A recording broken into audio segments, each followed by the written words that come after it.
Makinig ka na. Kilala mo ba ang taong mahilig sa kadena? Oh. Yung gumagamit ng kapangyarihan ng na may kadena, hinahanap kasi namin sa bata. Kung hindi ako nagkakamali, sinusundan mo kami dahil inutusan ka ng taong yon. Hindi totoo yan! Sinusundan nga namin kayo pero meron kaming sariling intensyon. Kapag nalibang sila, susubukan ko tumakas. Paano ba yan? Tignan natin. Kung hindi totoo ang sinasabi niya, mahusay siyang sinungaling. Tignan nga natin.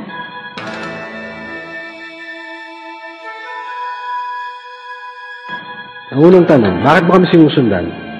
Sagutin mo na kaagad, bata. Mas lalong delikado kapag nagsinungaling ako. Malaking pabuya ang bibigay ng mafia pag nahuli kayo. Kung makakapagbigay kami ng impormasyon tungkol sa inyo, meron ding nakalaan na malaking halaga. Pangalawang tanong, saan mo natutunan ng pagbuntot? Hindi yun pagbuntot. Ang tawag doon ay Retsu. Isa sa kapangyarihan ng net para hindi maramdaman. Gusto ko kasi maging isang professional na hunter eh. Sino nagturo sa'yo? Isang master sa Mind Origin School. Pangatlong tanong, kilala mo ba yung taong may kapangyarihan na gumamit ng kadena? Kadena? Nagmula siya sa pagkontrol, pagpapabunga. Baka naman meron kong napansin na kadenang pinaglalaroan ng iyong master sa kanyang kamay nung tinuturuan kanya. Wala akong alam dyan. Ang aking master nagmula sa pagpapatupad. Saka tinuturo lang naman niya sa amin ay ang 4 na elemento. Ganun ba? Kung wala kang alam, wala ka rin pakinabang. Kung gano'n ay ito na lang ang huling katanungan. Pumili ka ng isa sa 2 tanong pero mag-isip kang mabuti. Gusto mo na bang matapos ang buhay mo ngayon? Anong pipiliin mo? Sumagot ka sa loob ng 3 minuto.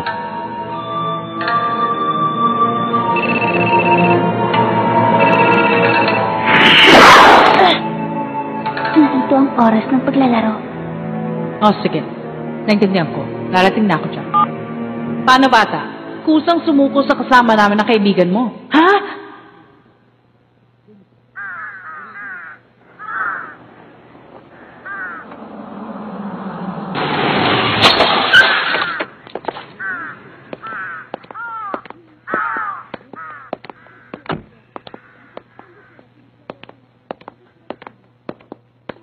Talaga ba ipapakita nila kung saan sila nagtatago?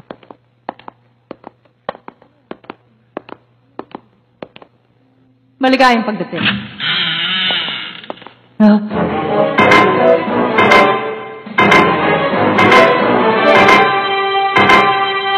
Pagkukunwaring inosente. Sabi na nga ba't miyembro siya ng Spider? Pero gusto niya si Gon, kaya siguradong tutulungan na kami. Pagkukunwaring inosente. Ha? Naku. Bakit? Meron ka bang nakilala dito? Wala. Tama! Siya ba yung babae nakita namin noon? Shizuku, kilala mo ba ang mga ito? Oh, hindi Naalala ko na, yung batang nakipagbunong braso. Nakalimutan ko na yon. Nung isang araw, nakipagbunong braso ka sa kanya, natalo ka. Ay nako, hindi talaga natatandaan ni Shizuku ang ganyang bagay. Hindi totoo yan. Hindi ako ang pinakamalakas pero hindi ako matatalo sa bata. Pero ginamit mo na ng kanan mong kamay. Bakit? Samantalang kaliwete naman ako? Ewan ko nga ba? Hindi rin kita maintindihan nun eh. Sigurado yan. Talaga? Kinala mo sa bunong braso tong si Shizuku? Ang galing! Hindi ko akalain na meron pala siya ng Generyodan. Kung ganon, ako naman ang kalaban mo ngayon. Ulitin mong ginawa mo. Handa ka na ba? Go! Subukan mo ulit. Handa? Go! Franklin, dating sa palakasan sa bunong braso, sa palagay mo, pang ilang kaya ako sa grupo? Sa tingin ko, pang 7 o pang 8. Hindi ka mahina pero hindi ka masyadong malakas. Tama ka. Dahil ang pinakamalakas sa grupong ito ay nagangalang Ubon. Kaya lang ay tinumban na raw siya noong taong mahilig sa kadena. Sinabi naman namin sa inyo, hindi namin kilala ang taong yun eh! Umihimik ka dyan. Kapag nagsalita ako ulit ng walang permiso, masasaktan ka. Subukan mo pa. Magmula si Ubon sa pagpapatupad. Isa siyang simpleng tao, wala kang masasabi sa trabahong gagawin niya. Hindi pa siya sumisira kahit kailan. Madalas na kaming makalaban ni Franklin dahil lagi kaming huli sa usapan. Lagi ako natatalo sa aming simpleng laban. Kilala ko na siya bago mabuo ang Spider.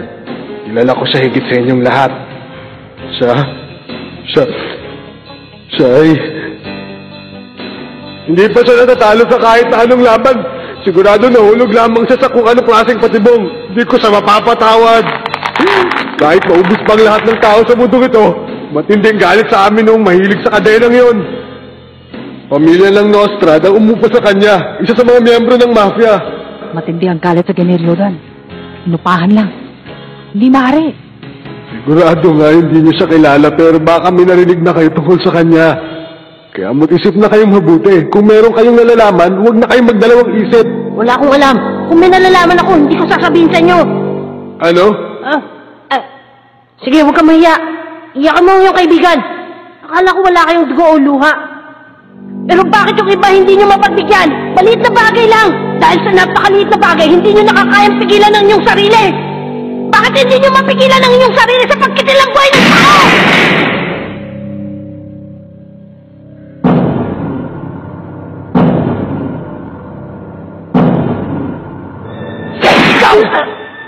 Masyado ka naman nagpadala. Gon! Pag gumalaw ka, tapos ka.